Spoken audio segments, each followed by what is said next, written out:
Salve, salve meus queridos, tudo bem? Eu sou o professor Lucas e juntamente com o Leve Educa nós vamos concluir, complementar a segunda parte de unidades de medidas. Isso aí, unidades no Sistema Internacional de Medidas. Pessoal, pega o seu caderninho e vem comigo.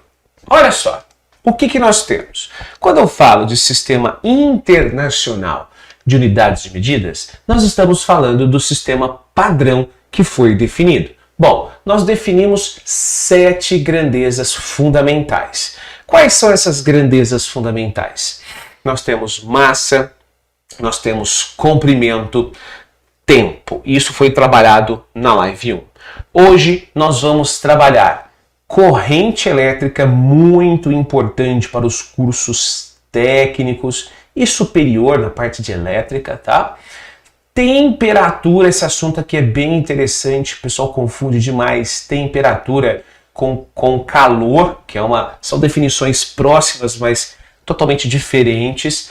Quantidade de substância, que o pessoal confunde com massa. Existe sim uma relação de massa com quantidade de substância, porém quantidade de substância é uma grandeza no sistema internacional que a gente vai definir aqui para vocês. E olha só que legal, eu acho que a mais interessante de todas é a quantidade de luz, que nós vamos também definir nessa aula de hoje. Tudo bem, pessoal? Todo mundo aí preparado? Já anotou? Fizeram as quatro informações básicas de hoje? Então, vamos recordar um pouquinho o que nós vimos semana passada. Olha só, nós já definimos que uma grandeza no Sistema Internacional de Unidades de Medida pode ser unidade de massa, definida em quilogramas. Nós temos unidade de distância, definidas em metro. Temos unidade de tempo, definida em segundo. Isso, pessoal, não quer dizer que eu não possa utilizar outras unidades. É isso. A gente já discutiu isso. Eu tenho os famosos prefixos que geralmente nós usamos na base 10. Então, por exemplo, quando eu tenho quilômetro, né? Quilômetros, que nada mais é do que 10 ao cubo metro. São unidades maiores, são prefixos maiores ou menores a partir do meu sistema internacional, que nós definimos na live passada, que poderia ser quilograma, metro e segundo, para respectivamente unidade de massa, distância e tempo. Bom, nosso foco da aula de hoje será, então, corrente elétrica, que nós vamos definir por ampere, temperatura, Kelvin, quantidade de substância, mol, e quantidade de luz, candela. E aí, pessoal, vamos estudar um pouquinho mais a fundo cada uma dessas unidades? Então, é o seguinte, primeiro ponto, definição de corrente elétrica, muito importante. O que é corrente elétrica? O maior sistema internacional é uma unidade fundamental do sistema internacional. Eu defino corrente elétrica como fluxo de cargas elétricas que percorrem um condutor, tá? Então, vou melhorar aqui, um fluxo ordenado de cargas elétricas. Como que eu posso chamar esse fluxo de cargas que atravessam um condutor? Amperes. Então, bora lá, vem comigo. Vamos definir melhor isso daqui. Eu tenho uma bateria, tá? Tenho um fio condutor e eu tenho uma lâmpada que vai dissipar essa energia, né, essa corrente, energia do fluxo de cargas elétricas. Então, a grosso modo, eu tenho o que nós chamamos de diferença de potencial, que eu vou chamar hoje aqui de U, tá? De U, que nada mais é do que a minha voltagem. Então, eu tenho determinados volts aqui. Ótimo? Bom, essa voltagem será responsável em ordenar os elétrons. Falando em elétrons, são elétrons que saem por definição, tá? Aqui eu chamei de cargas, a definição de corrente elétrica, né? Porque eu posso ter transição, na realidade, eu posso ter um fluxo ordenado de carga positiva ou de carga negativa. Quando a gente está falando de eletricidade, de fiação, são elétrons, ok? Caso contrário, eu posso ter sim também fluxo de cargas elétricas, como íons, de carga positiva, que não é o foco aqui da nossa aula hoje. Então vamos assumir tudo aqui, no caso, corrente elétrica, fluxo ordenado de elétrons, tá? Esses elétrons, eles saem do polo negativo da pilha em direção ao polo positivo dessa pilha, tá? Esse é o fluxo real ordenado desses elétrons. Porém, nós definimos que a corrente elétrica sai do polo positivo. Então, eu tenho uma corrente elétrica que nós abreviamos por I, da mesma forma que nós abreviamos massa por M, tempo por T, nós abreviamos corrente elétrica por I. Bom, essa corrente elétrica, esse fluxo ordenado de cargas elétricas, ele vai passar por um resistor que nada mais é do que um dissipador de energia desses elétrons. E olha só, e esse dissipador de energias elétricas, de energia do elétron, vai transformar a energia do elétron em energia luminosa. Não só energia luminosa, também energia térmica, mas aqui a gente vai deixar, vamos definir assim, para a gente entrar no meio de campo, ela vai converter a energia do elétron, energia elétrica, em outra forma de energia, tá bom? Resistência, se a gente for entrar a fundo, resistência por definição, ele converte energia elétrica exclusivamente em energia térmica. Aqui hoje em dia a gente tem várias tecnologias de iluminação. A gente tem lâmpada de filamento, lâmpada de LED, lâmpada de gases, e cada um tem uma característica diferente, tá bom? Então, a grosso modo, essa resistência vai converter energia elétrica em outra forma de energia. Vamos deixar assim para não entrar em conflito aqui, porque não é o foco da nossa aula de hoje, tá? Eu só quero definir o que é corrente elétrica, nada mais é do que o fluxo ordenado de elétrons. Agora, Lucas, como que eu posso escrever isso matematicamente? Olha só, corrente elétrica, então, é a quantidade de carga elétrica que passa em um determinado intervalo de tempo em um fio condutor, em um ΔT, certo, gente? Então, nós podemos também definir a partir daqui que a carga que está passando em um determinado fio nada mais é do que a corrente vezes o intervalo de tempo. Muito importante essas duas relações matemáticas que vêm da definição de corrente elétrica, certo, gente? Agora, olha só, tão importante quanto definirmos essa grandeza fundamental no sistema internacional que é a corrente elétrica é utilizá-la, não é verdade?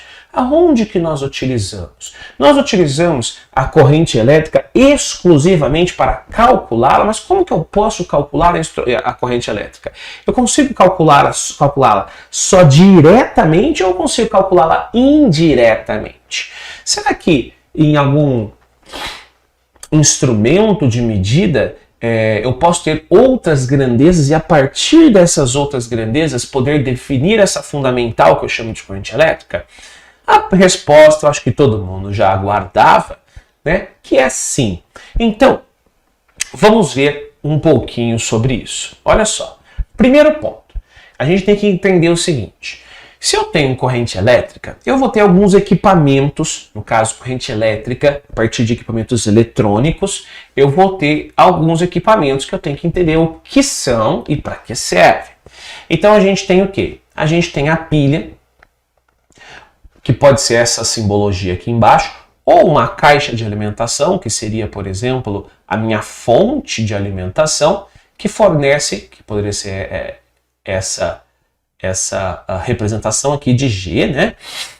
Que nada mais é do que ou a tomada, que é o mais clássico de todos, que são quem fornece a minha DDP. Então eu vou até anotar aqui, quem fornece a minha voltagem, tá?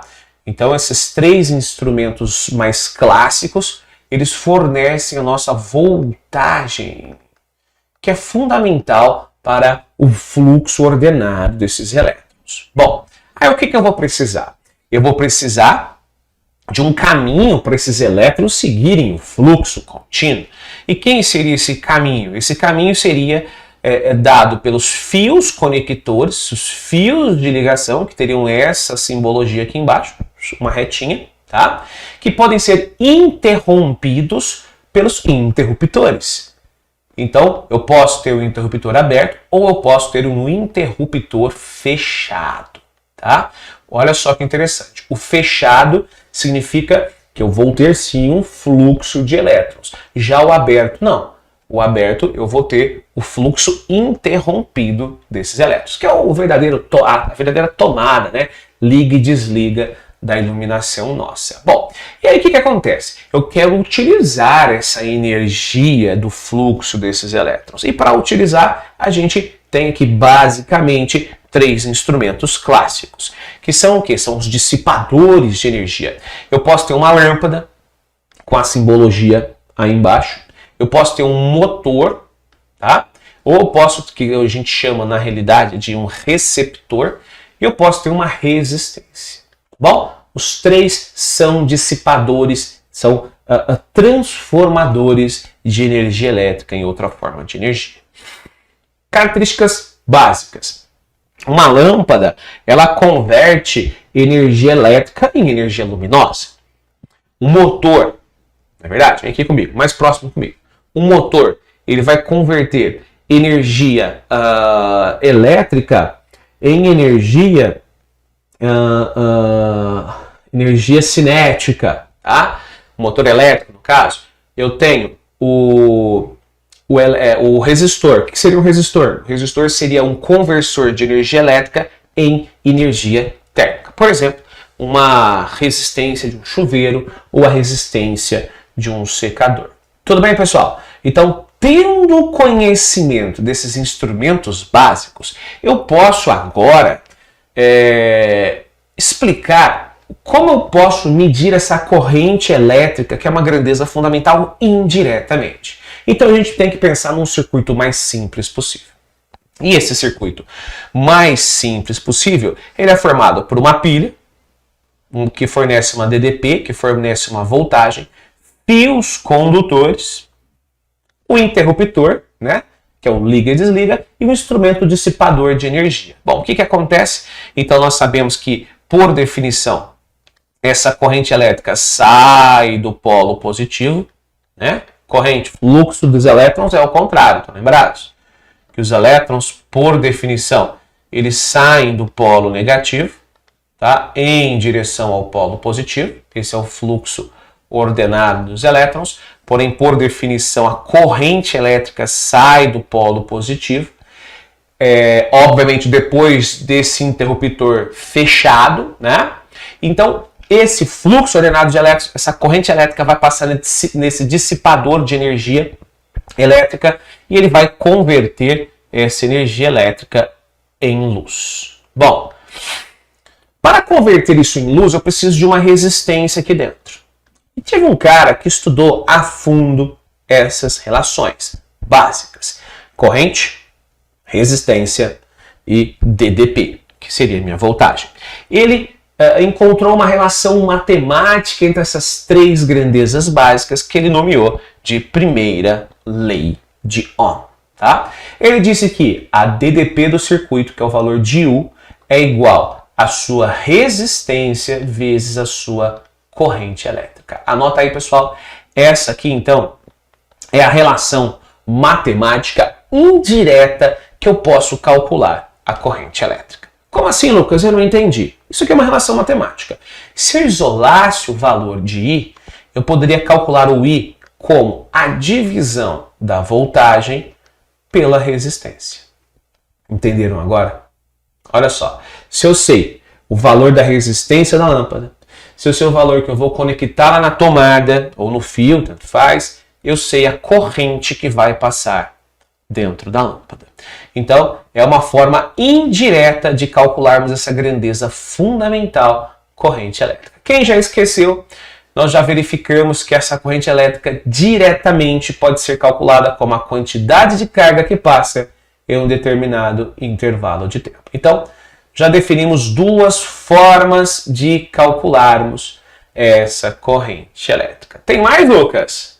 Temos sim! Nós podemos calcular essa corrente elétrica através da sua energia de dissipação.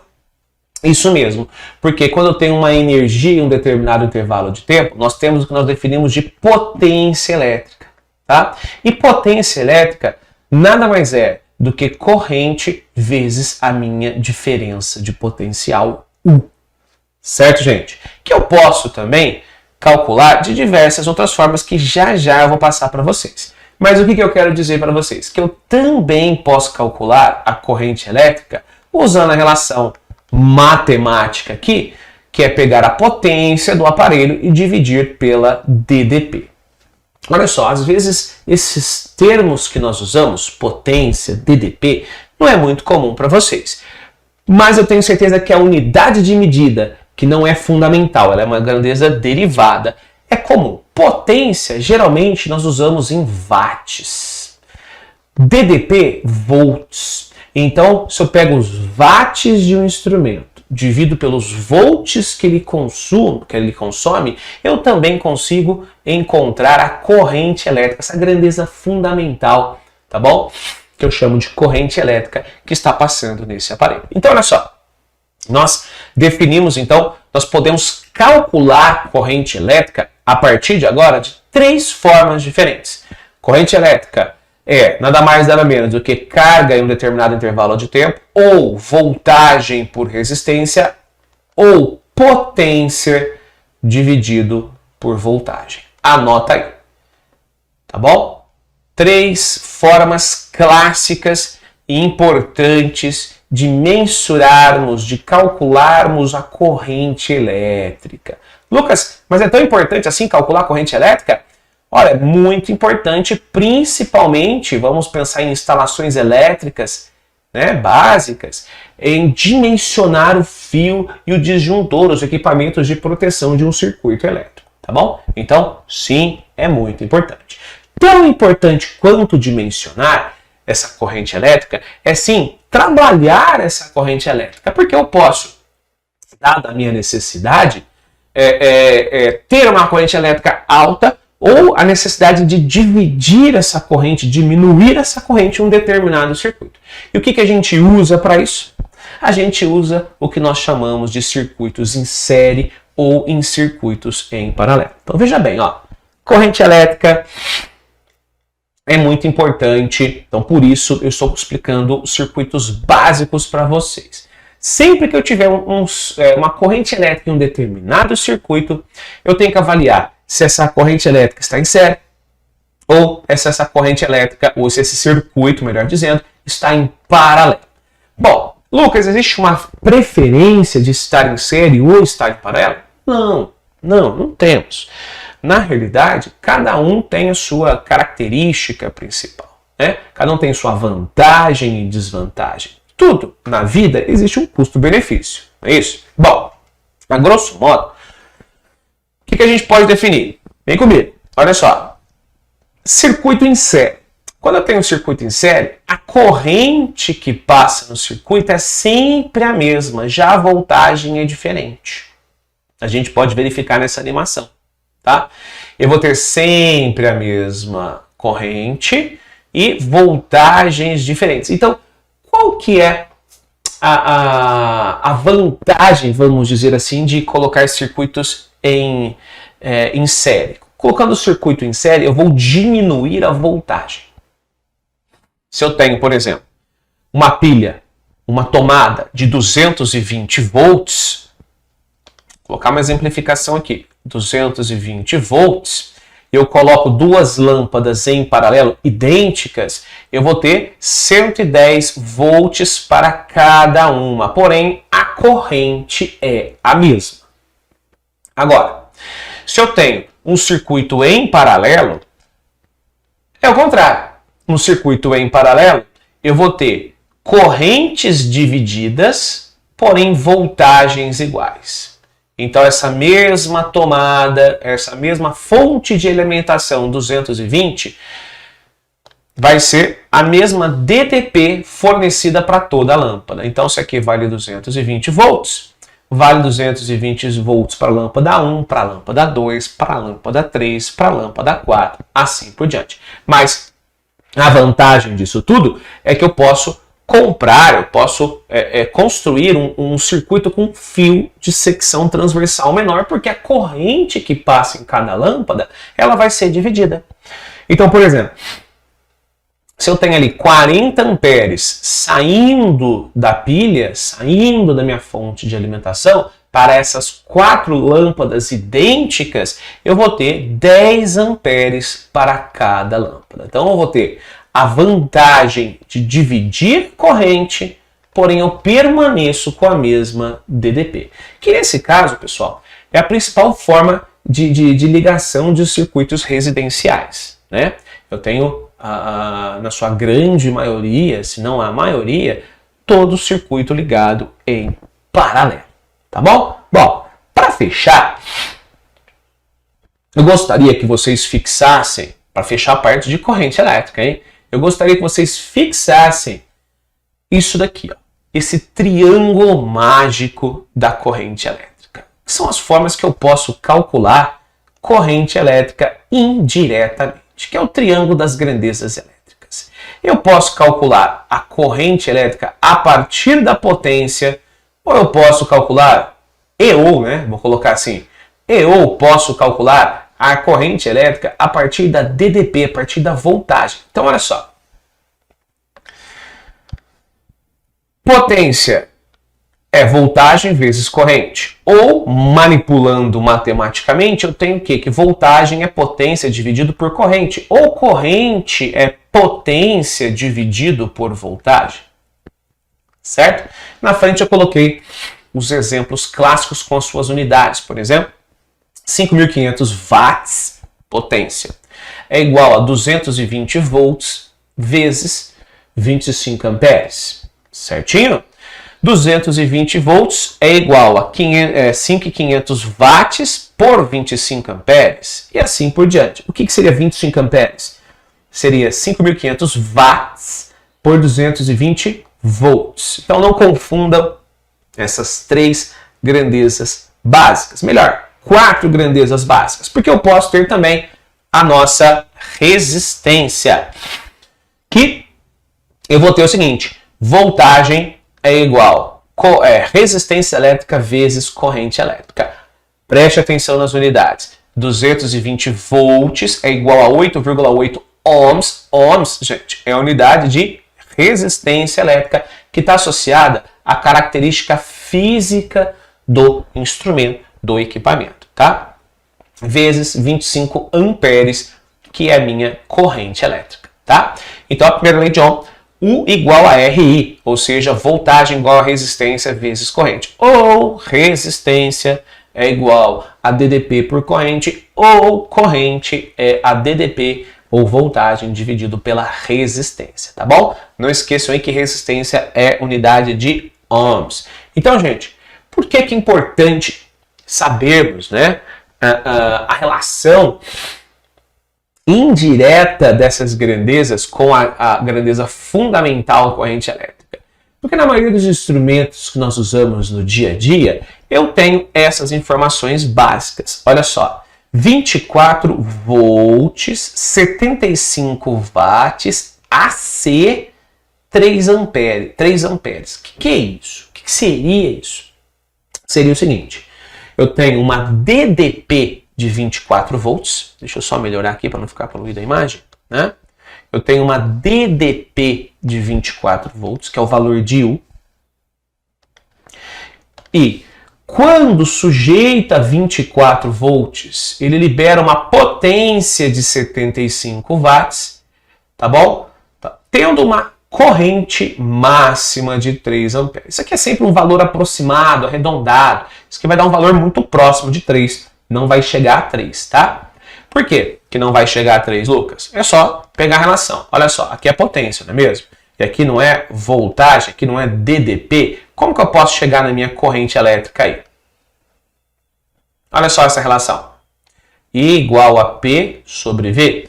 Então, quem seria meu I dessa fonte de alimentação? Seria a potência, 75 watts, dividido por quê? Dividido por 24 volts. Bom, fazendo essa conta vai dar algo um pouquinho maior, mas bem próximo de 3 amperes, tá? Então, por isso que ele definiu que essa fonte comercial, ela tem uma carga, tá, de 3 amperes. O que é AC? AC é corrente alternada. Então, significa que eu posso pegar essa corrente, essa fonte, e ligar na corrente alternada. Corrente alternada não vai ser nosso foco aqui hoje, mas é uma forma de distribuição de energia elétrica, tá bom? Das principais companhias aí. Na sua casa, no sistema monofásico ou no sistema bifásico, a corrente que chega na sua tomada, que chega na sua residência, é uma corrente alternada. E os equipamentos que necessitam de corrente contínua, por exemplo, LEDs, equipamentos eletrônicos de forma geral, eles precisam de corrente contínua. Então é necessária a utilização de alguma fonte, certo? Ou algum diodo que vá converter essa corrente alternada AC em corrente contínua, tá bom? AD é corrente alternada e AC é corrente contínua, tá? Então, nesse caso, essa fonte é de corrente contínua, corrigindo aí, tá, gente? Essa fonte aqui é de corrente contínua e se aparece AD para você, é de corrente alternada, tá bom? Que vem lá seu poste de eletricidade. Então, na tomada eu tenho corrente AD, que é corrente alternada, tá bom? E essa fonte vai transformar, através de alguns diodos, etc e tal, vai transformar essa corrente AD em corrente contínua AC, que geralmente são utilizadas aí conforme eu disse, em equipamentos sensíveis, em semicondutores, então em equipamentos eletrônicos, assim como também LEDs, tá bom? Isso mesmo. Então a sua lâmpada de LED, ela tem sim um conversor de corrente AD, que é corrente alternada, em corrente contínua AC, tá? Que são aquelas pecinhas pequenininhas, que tem tipo um chicotinho que ficam dentro do Paplon, por exemplo, ficam embutidos aí no seu equipamento de LED. E aí, pessoal, deu para entender mais ou menos o que seria a corrente elétrica? Qual a importância de termos, né, de calcularmos diretamente ou indiretamente essa corrente elétrica? Sim?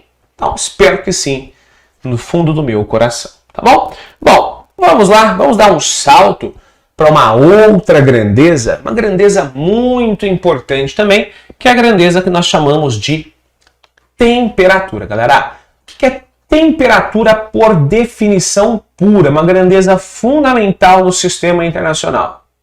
Temperatura nada mais é do que o grau de agitação das moléculas. Então, temperatura é o grau de agitação das moléculas. Como assim? Não estou entendendo.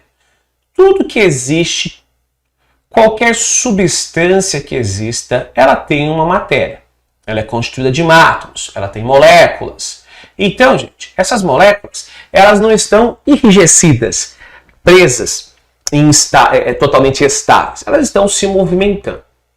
E quanto mais elas se movimentam, quanto maior é o grau de energia cinética dessas moléculas, maior é a sua temperatura, tá? Então, se eu tenho o que nós chamamos de zero de vibração, é o que eu tenho de zero de temperatura, o zero de energia térmica, que nós vamos chamar aqui de zero absoluto.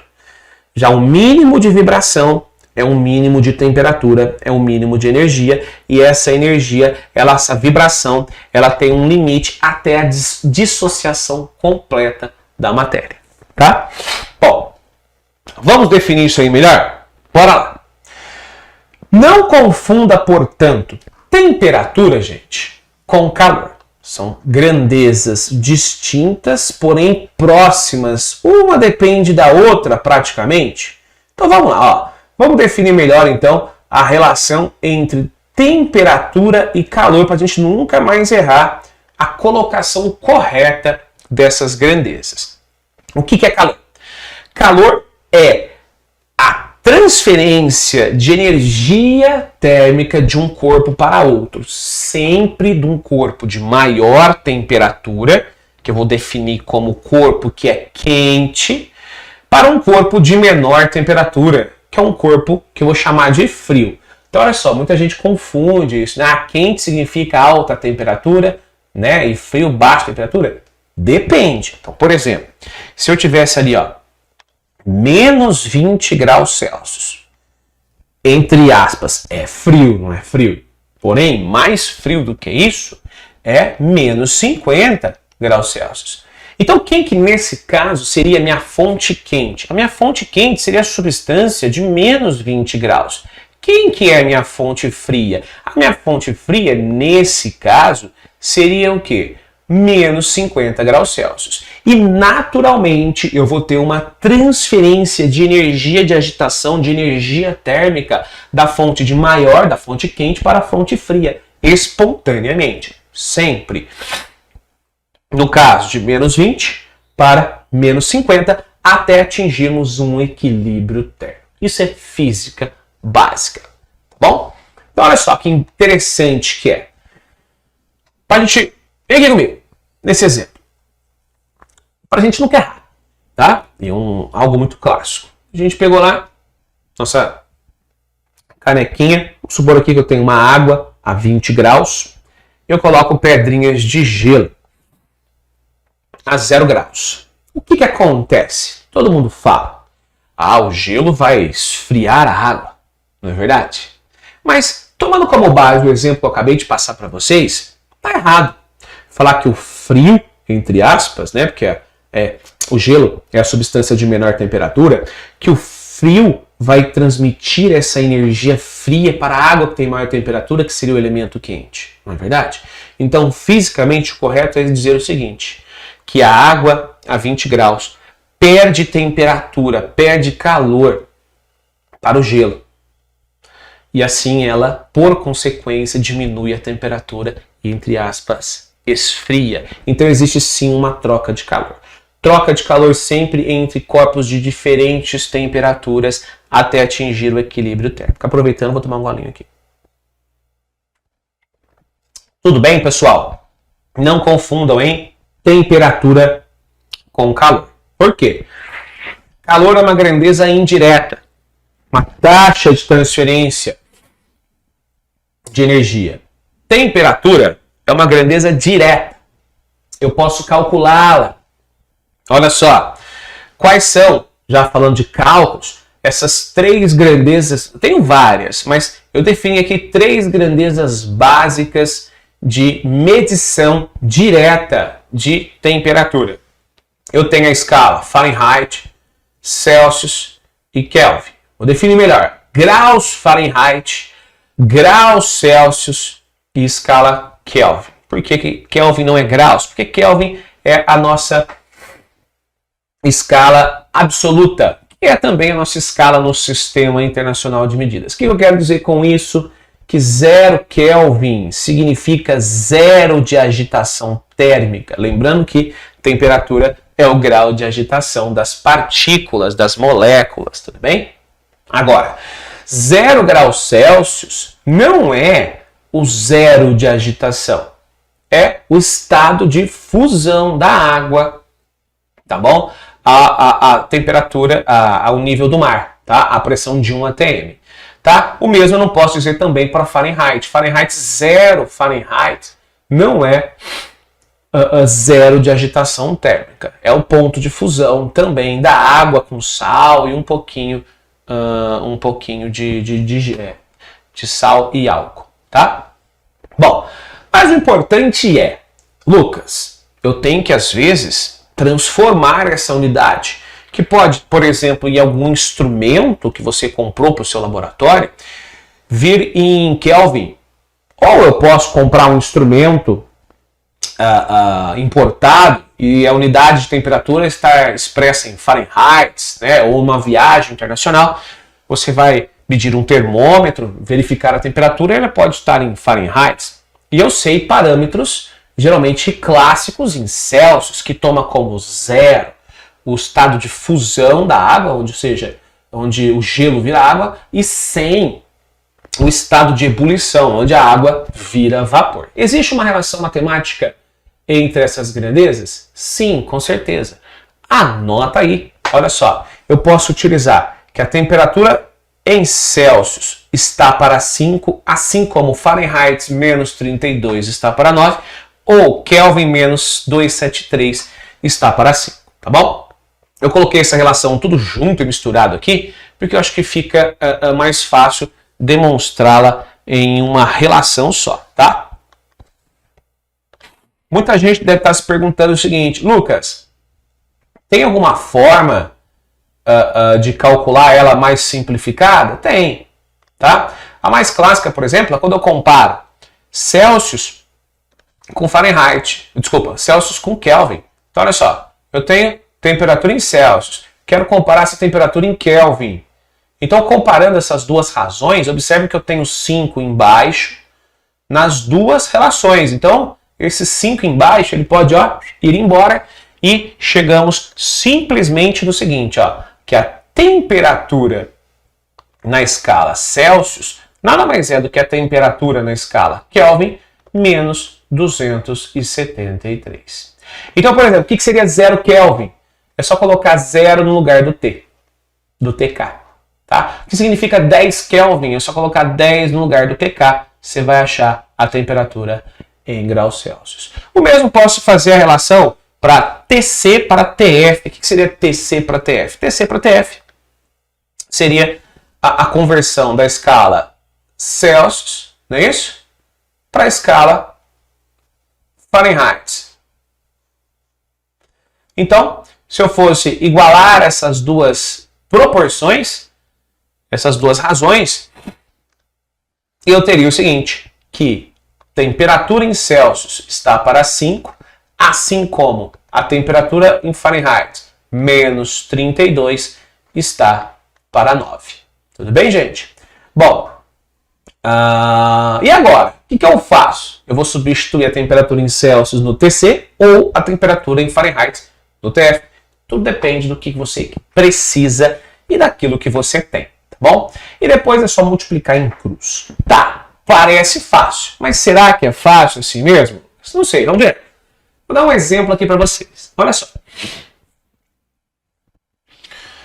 Imagine a seguinte situação. Um adulto está com sinais que indicam estado febril.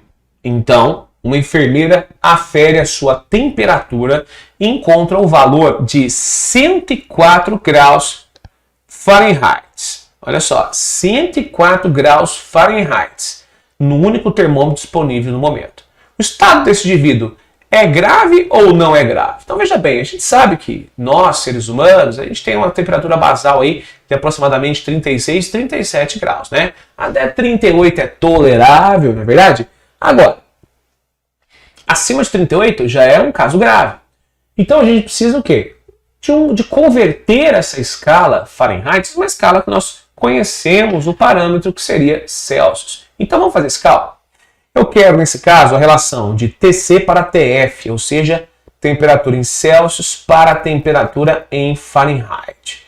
Então, vamos lá, anota aí. Matemática pura. Agora, para quem gosta, hein? Eu quero descobrir o valor de TC. Não sei ele. Ele está para 5. Já o TF vale 104. Então, é 104 menos 32 divide por 9. O que eu tenho que fazer primeiro? A continha de menos. Fazendo a continha de menos, a gente vai ter o seguinte. Olha só.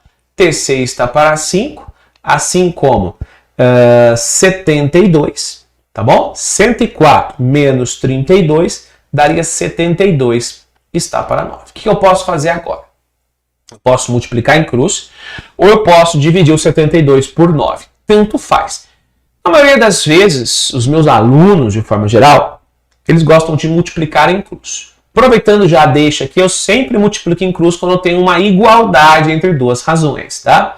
Então, multiplicando em cruz, nós teríamos 9TC é igual a 72 vezes 5, que daria 360, tá? 72 vezes 5 daria 360.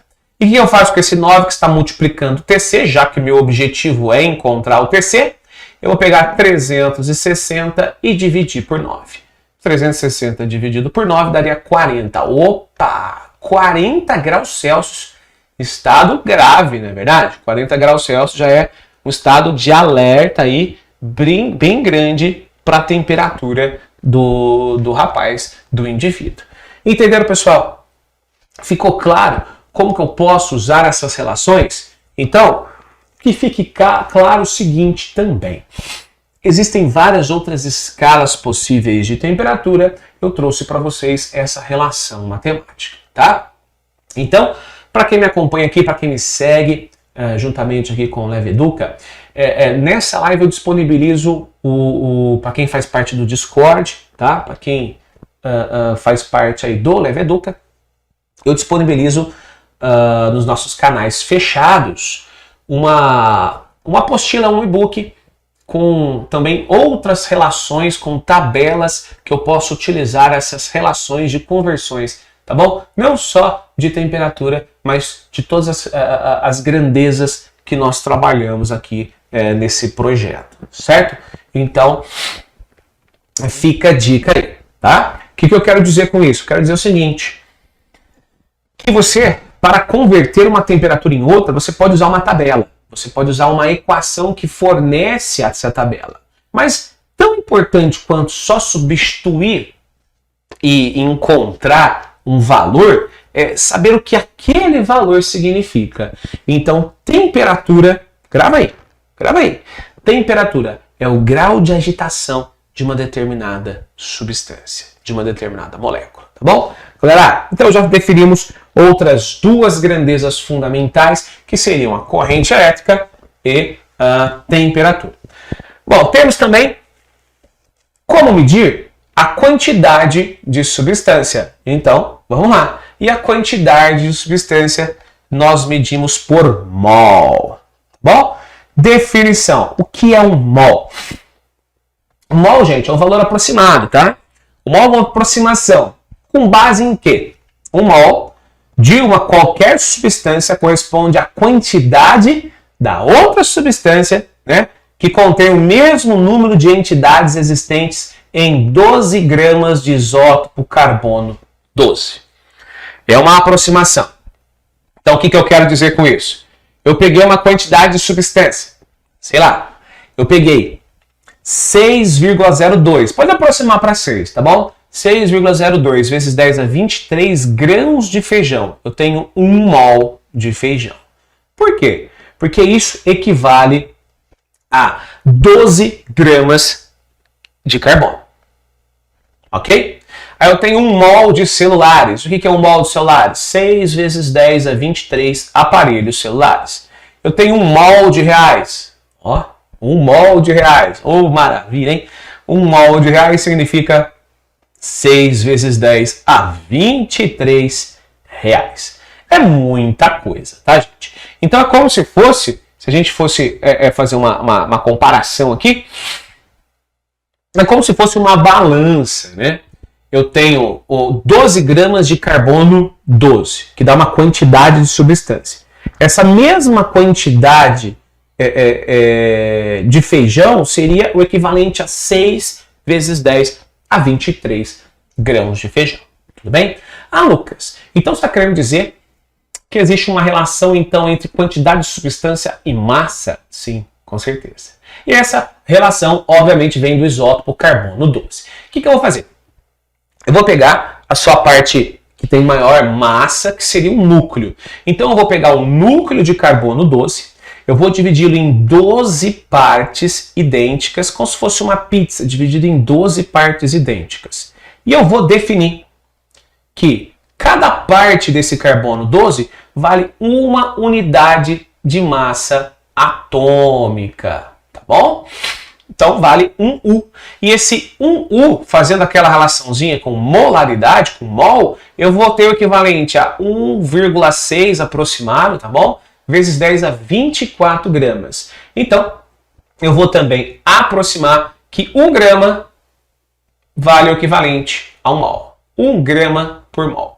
Eu tenho 1 U que equivale a 1 grama a cada mol. Essa é a relação matemática que existe entre mol e massa, tá? Então, se a gente for pesquisar uma tabela de elementos químicos, falando em tabela de elementos químicos, gente, nosso grupo fechado aqui do LevEduca, eu forneço uma tabela periódica em que eu vou ter curiosidades em cada elemento químico. É sensacional esse material que está disponível para quem faz parte do nosso grupo fechado, no Discord ou no LevEduca, tá? A grosso modo, eu tenho uma tabela, tá? Eu sempre vou ter uma tabela como referência que dá relação do elemento com a massa atômica, tá bom? Bom, o que isso significa? Que o alumínio, por exemplo, ele tem 27 U, ou seja, 27 pedacinhos de pizza, tá? O cálcio tem 40,1, que a gente geralmente aproxima para 40. O cobre, olha lá, 63,5, a gente arredonda para 63 ou 64, tudo depende da necessidade do arredondamento, tudo bem? E assim por diante. Ficou claro, pessoal? Ainda não? Então, vem comigo. Olha só, vamos pegar esse exemplo aqui. Relação entre mol e massa. Calcule as massas moleculares das moléculas, sabendo que o H vale uma unidade atômica, que é o hidrogênio, o oxigênio vale 16, cada átomo de oxigênio vale 16 unidades atômicas, o carbono é 12, nitrogênio 14 e o sódio 23, tá? Bom, o que eu tenho? Por que eu sei que o sódio vale 23? Se eu fosse pegar a tabela atômica, eu vou ter um número atômico, não confunda, que vale 11, número atômico, aqui ó, número atômico, 11, e eu vou ter embaixo dele a massa atômica. O que o número atômico representa? O número de prótons mais nêutrons do seu núcleo, tá bom? Que não importa para a relação de massa-mol. O que importa é a massa atômica, tá? 22,9898, a gente vai arredondar para 23 aqui. Então, o que eu tenho? Eu tenho esse elemento A, que eu vou fazer aqui para vocês, e vou deixar para casa, aí como tarefinha de casa. Depois vocês comentam aqui nos comentários desse vídeo a resolução que vocês encontraram para o B de bola. No A de amora, a gente tem o famoso etanol. E no B de bola, o nitrato de sódio. Gente, o que nós temos? Veja bem, nós temos duas moléculas de carbono. E carbono vale 12. Então, relacionado a carbono, a gente tem duas de 12. Duas de 12 seria 24 U. 24 pedacinhos de pizza. Nós temos um átomo de oxigênio. Então, é 1 vezes 16. Então, nós temos 16 unidades atômicas relacionadas ao oxigênio. E temos 6 do hidrogênio. Então, 6 vezes hidrogênio vale 1. Então, 6U. Bom, se eu somar, porque essa molécula é a junção de 2 carbonos, 1 oxigênio e 6 hidrogênio, a gente tem o equivalente a 46U. O que isso aqui significa? Que tem 46 unidades atômicas, ou 46 gramas por mol de etanol. Tá? 1 mol de etanol equivale a 46 gramas. Então, por que isso é importante? Se eu colocar na balança 46 gramas de etanol, eu sei que aquela quantidade de substância ela tem aproximadamente 6 vezes 10 a 23 átomos. Gente, é genial, não é verdade? Então, fica aí para você testar os seus conhecimentos, o nitrato do sódio. Calcula para mim quantos gramas por mol eu tenho essa molécula NaNO3. Tudo bem? Fica a dica do Lucão. Bom, só para fechar aqui a relação de quantidade de substância, eu também tenho a relação entre quantidade de substância, mol, e volume, tá bom? Em condições normais de temperatura e pressão, que de normal não tem nada, do famoso CNTP. Por quê? Porque ele fala que na CNTP, condições normais de temperatura e pressão, a temperatura é 0 graus Celsius, né? Então, pra gente, isso aqui não é normal. Mas, na literatura, CNTP equivale a uma pressão de 1 atmosfera, ok, nível do mar, porém temperatura de 0 graus Celsius ou 273 Kelvin, que não é tão normal assim, mas nessa condição a gente pode definir que 1 mol equivale a 22,4 litros, certo? Se a gente for pegar nas condições normais de temperaturas e pressão que nós brasileiros, estamos sujeitos, que seria mais ou menos a uma atmosfera de pressão de 25 graus Celsius, eu teria uma relação de 25 litros, tá? Então 1 mol significa 25 litros. O que isso significa? Se eu encher um balão de hélio, por exemplo, né, a 25 graus, eu sei que se eu tiver um balão de 25 litros, né, balão de 25 litros, eu vou ter uma quantidade de gás hélio equivalente a 1 mol, tá? Então essa é uma outra relação indireta aí para achar quantidade de mols a partir de massa atômica, né, que seria de massa, ou a partir do volume de uma determinada substância.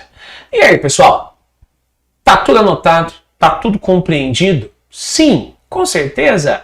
Então, o que vocês acham de fechar essa live de hoje com uma grandeza também não tão utilizada, né?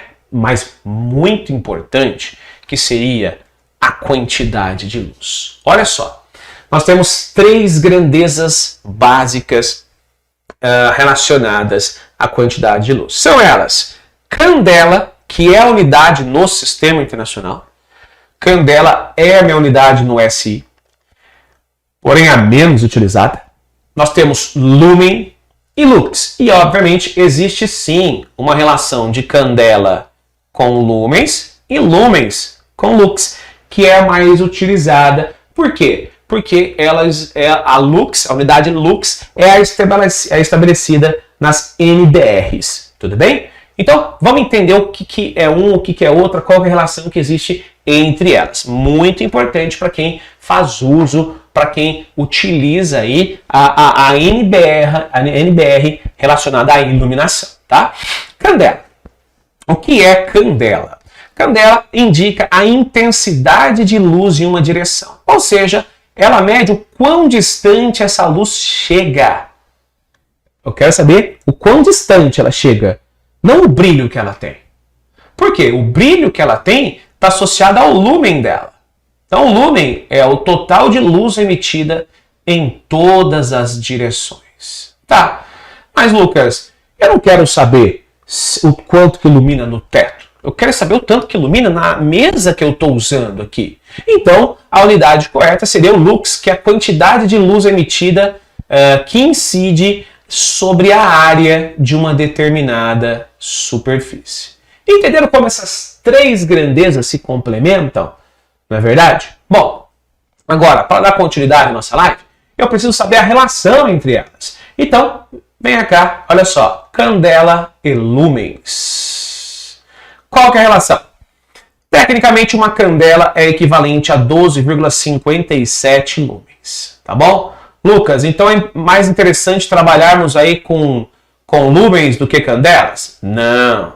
Depende do que você quer, tá? Se eu quero um holofote, ou melhor, eu quero um farol de um carro. Farol de um carro é mais importante medirmos a candela dele. É o quão distante ele atinge. Faz sentido, não faz? Agora, se eu quero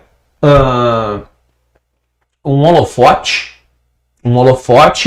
ele não ele não tem o objetivo de iluminar algo mais direcional, sim, mais amplo. Então seria mais importante medir ou aumentar a sua quantidade de lumens. Então não existe uma grandeza melhor do que a outra para definir, para ser utilizada. E sim, depende tudo da sua necessidade, tá bom? Mas já trabalhando com normas técnicas, tudo deve ser em lux.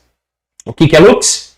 Um lux nada mais é do que um lumen cobrindo 1 metro quadrado. Acho que essa figura que eu deixei embaixo aí, ela é bem autoexplicativa, não é verdade? Então, olha só, se eu tenho uma área de trabalho de 1 metro quadrado, eu consigo medir nesse 1 metro quadrado 1 lumen, eu tenho 1 lux. Seria basicamente isso. E isso é tão importante que nós definimos isso na NBR, mais especificamente na NBR 5413. Então, olha só, vamos ler uma linha aqui. Por exemplo, se eu quero uma iluminação geral para áreas usadas interruptamente com tarefas visuais simples, o que a NBR 5413 estabelece para a gente? Por exemplo, áreas públicas com arredores escuros, eu tenho que ter uma quantidade de iluminância entre 30 e 50. Entenderam? Recintos não usados para trabalho contínuo, entre 100 e 200 lux. Tá? E assim por diante. Então, por exemplo, iluminação, vamos lá, tarefas, vamos pegar outro. Tarefas visuais muito exatas, montagem de microeletrônica. Eu preciso, olha só a diferença, de um ambiente que forneça de 5.000 a 100.000 lux de iluminância. Tá bom, pessoal? E essa iluminância, ela pode ser também medida em instrumentos que medem iluminância que você encontra no mercado. Galerinha, essa então foi a minha segunda live sobre unidades de medidas, para a gente fechar o ciclo de sistema internacional, tá bom? E conto com a participação de vocês na nossa terceira parte de unidades de medidas, em que eu vou colocar em prática tudo isso que eu expliquei para vocês nessas duas primeiras lives. Pessoal, valeu, um grande abraço no coração, até a próxima.